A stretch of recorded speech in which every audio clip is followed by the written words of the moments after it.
Vous êtes sur le point d'adopter votre premier chat, ou vous êtes en réflexion, ou alors il est déjà chez vous. Et vous vous demandez, qu'est-ce que je peux faire pour qu'il soit le plus heureux possible? Qu'est-ce que je peux lui apporter pour qu'il soit épanoui? Comment est-ce que je peux répondre un maximum à ses besoins? Et si vous ne connaissez pas spécialement les chats, cette vidéo est faite pour vous. Vous le regardez, lui, il est toujours collé à nous. Et beaucoup de personnes nous disent, mais comment t'as fait? Il a l'air tellement heureux, il a l'air tellement épanoui, il est tellement proche de vous. Je te repose.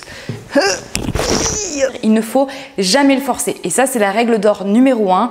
Ne jamais obliger un chat. De toute façon, vous vous rendrez toujours compte qu'il est plus têtu que vous. Ensuite, c'est très important de le respecter en tant qu'être vivant. Un chat, ce n'est pas un objet d'asservissement, ce n'est pas notre chose à nous humains, c'est un être vivant indépendant qui a sa façon de penser, qui a ses préférences. Et même s'il est important de poser un cadre et des limites s'il y a des choses que vous ne souhaitez pas qu'il fasse, qui sont logiques et normales, ou des pièces où vous voulez pas qu'il aille pour sa sécurité par exemple, vous posez le cadre, bien évidemment. Mais si votre chat n'a pas faim, s'il n'a pas envie de dormir, s'il n'a pas envie de venir dans vos bras, s'il n'a pas envie de dormir avec vous, vous ne pouvez pas le forcer. En étant sans arrêt sur lui, en l'engueulant, en étant sans arrêt oppressant, ça va finir par l'angoisser, il va développer des comportements de stress, il va avoir tendance à se cacher, à se reclure tout seul. Le chat est très psychologique et de nature très méfiante. Donc si vous avez un chat anxieux de base, le moindre petit changement peut le perturber. C'est normal, il faut toujours lui laisser du temps, il faut lui laisser de l'espace, il faut le laisser venir vers vous. C'est très important. Ensuite, les chats, ça s'appréhende avec douceur. Vous devez les approcher avec douceur. Vous devez les caresser, leur parler avec douceur. Si vous vous approchez vers lui de façon brutale, il va avoir le réflexe de fuir. Ensuite, pour qu'un chat se sente bien, il lui faut des endroits en hauteur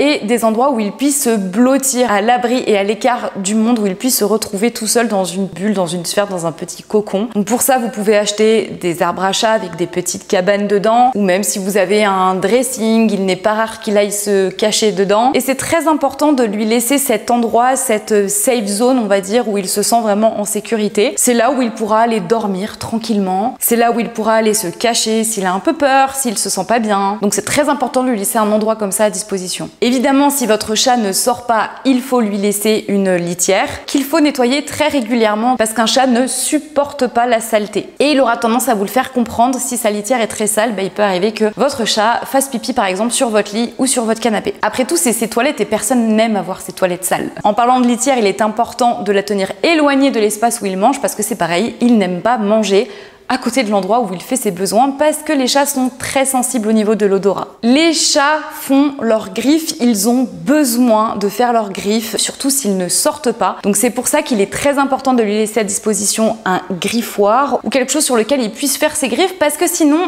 il va le faire sur ce qu'il trouve à disposition, c'est-à-dire votre canapé, vos rideaux, votre lit, et ça, vous ne pourrez rien y faire. Donc c'est pour ça qu'il est très important de lui laisser un endroit dédié et de lui couper de temps en temps si vous voyez qu'elles sont longues, qu'elles lui gênent. On a déjà réalisé une vidéo à ce sujet que je vous mets dans le petit i. Si votre chat sort, il faut qu'il soit identifié. Bon, de toute façon, c'est une obligation légale. Votre chat doit être identifié quoi qu'il arrive. L'idéal aussi, c'est de lui mettre un collier GPS pour qu'on puisse le localiser à tout moment. Mais si vous habitez près d'une route, il vaut quand même mieux le garder à l'intérieur, quitte à l'habituer au harnais et à la longe dès son plus jeune âge pour le sortir et aller le promener. Après, c'est sûr que le chat est un prédateur, donc il a besoin de bouger, il a besoin de grimper, il a besoin de chasser. Donc c'est toujours bien d'avoir la possibilité de le laisser sortir ou de lui offrir un accès extérieur. Maintenant, si vous vivez en appartement, il va falloir reproduire la stimulation extérieure en intérieur. Donc pour ça, lui offrir des jouets, des endroits où il puisse grimper, des endroits où il puisse observer. C'est très important de le stimuler en fait mentalement pour qu'il reste bien équilibré, bien dans ses pattes et surtout qu'il pratique une activité physique. Parce que bon nombre de chats sont obèses aujourd'hui à cause d'une alimentation qui ne convient pas forcément, mais aussi à cause du manque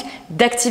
En parlant d'alimentation, on a réalisé de nombreuses vidéos sur cette chaîne YouTube avec les différents types d'alimentation que vous pouvez trouver. Dans tous les cas, et ce pour préserver un maximum ses reins, c'est important de lui apporter une alimentation humide, donc sous forme de pâté, ration ménagère ou barf, le plus régulièrement possible. Ensuite, je discutais avec une vétérinaire l'autre jour et elle me disait qu'il recevait beaucoup moins de chats que de chiens en consultation. Et pourtant, il y a plus de chats que de chiens en France. Donc c'est important de l'emmener de temps en temps chez le vétérinaire pour faire un check-up, pour vérifier si tout va bien. D'ailleurs, n'hésitez pas à consulter le site internet d'Assurepoil que je vous mets en barre d'infos pour voir les différentes formules de mutuelle qu'il y a pour couvrir les frais de votre protégé et ainsi lui offrir une protection maximale. Et bien écoutez, je pense avoir fait le tour. De toute façon, si vous vous posez plusieurs autres questions, n'hésitez pas à consulter notre playlist de vidéos dédiées aux chats. On en a fait plein. Je pense qu'après avoir vu toutes ces vidéos, les chats n'auront plus aucun secret pour vous. Néanmoins, si vous avez des questions, n'hésitez pas à les poser en commentaire et on vous répondra. Je vous fais de gros bisous et on se retrouve la semaine prochaine pour une nouvelle vidéo